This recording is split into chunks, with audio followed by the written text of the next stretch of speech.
Hello viewers, সবাইকে স্বাগতম করবীর রান্নাঘরে। আর সাথে আছি আমি করবী। আশা করি সবাই ভালো আছেন।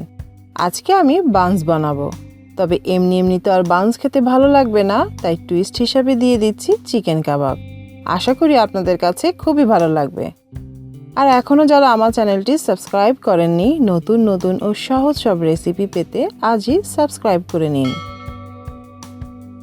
বানস বানানোর জন্য প্রথমে একটা ডো বানাতে হবে। আর এই ডো বানাতে আমি নিয়েছি 3 কাপ ময়দা, লবণ নিয়েছি স্বাদ মতো, চিনি নিয়েছি 1 টিস্পুন, ইস্ট নিয়েছি 1 টেবিল স্পুন ও 1 টিস্পুন, কুকিং অয়েল নিয়েছি 1 টেবিল স্পুন। সব উপকরণগুলো হাত দিয়ে ভালোভাবে মিশিয়ে নিচ্ছি। এখন কুসুম গরম পানি অল্প অল্প করে দিয়ে নরম একটা ডো বানিয়ে নেব। পানিটা কিন্তু অবশ্যই কুসুম গরম হতে হবে।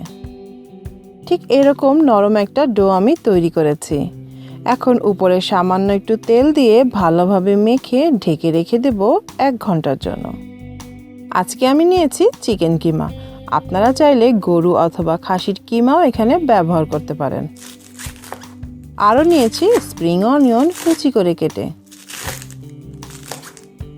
গাজর নিয়েছি মিহি কুচি করে। আপনারা আপনাদের পছন্দের যে কোনো সবজি এখানে ব্যবহার করতে পারেন। পেঁয়াজ নিয়েছি একটা, সাথে নিয়েছি আদা ও 10-12 কোয়া রসুন। পেঁয়াজ, রসুন ও আদা গ্রাইন্ডারে ঠিক এভাবে মিহি কুচি করে নেব। আপনারা চাইলে আদা রসুনের পেস্টও এখানে ব্যবহার করতে পারেন। চিলি ফ্লেক্স নিয়েছি 1 টেবিল স্পুন। ঝালটা অবশ্যই আপনাদের স্বাদ মতো নেবেন। লবণ দিয়ে দিচ্ছি স্বাদ মতো।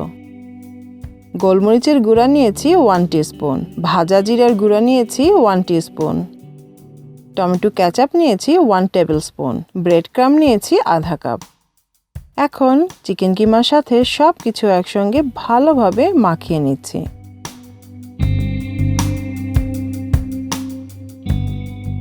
দিয়ে দিচ্ছি কেটে রাখা গাজর ও স্প্রিং অনিয়ন। পুরো গাজর ও স্প্রিং অনিয়ন আমি এখানে দিচ্ছি না, অর্ধেকটা দিচ্ছি। এখন আবারও সব কিছু ভালোভাবে মেখে নিচ্ছি।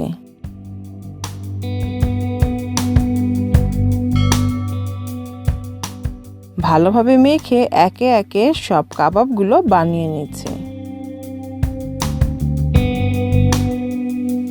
আপনারা আপনাদের পছন্দ মতো সাইজে কাবাবগুলো বানিয়ে নেবেন। কাবাব বানানো শেষ। এখন চুলাতে ফ্রাই প্যান বসিয়ে অল্প তেলে কাবাবগুলো ভেজে নিচ্ছি। এক পাশ ভালোভাবে হয়ে গেলেই উল্টে অপর পাশটাও ভেজে নেব। এভাবে সবগুলো কাবাব ভেজে নেব। কাবাব ভাজা শেষ। আর এদিকে কিন্তু আমাদের ডো একদম রেডি। কতটা ফুলেছে দেখেন।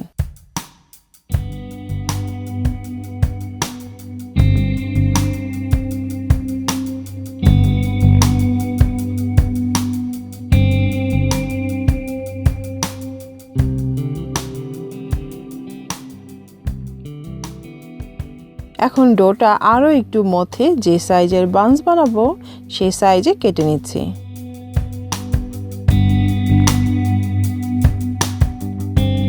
এখন হাত দিয়ে চেপে চেপে রুটির মতো একটু বড় করে মাঝখানে একটা কাবাব বসিয়ে চারপাশটা ভালোভাবে আটকিয়ে গোল গোল বানস বানিয়ে নেব। এইভাবে সবগুলো বানস বানিয়ে নেব। বানসগুলোর উপরে এগ ওয়াশ করে নিচ্ছি।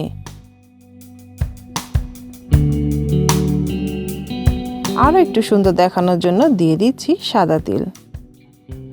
এখন একটা প্রিহিটেড ওভেনে 180 ডিগ্রি সেলসিয়াসে 45 মিনিটের জন্য বেক করে নেব।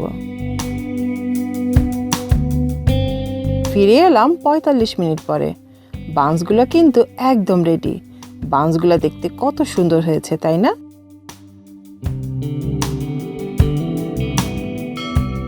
একটা বানস আমি আপনাদেরকে কেটে দেখাচ্ছি।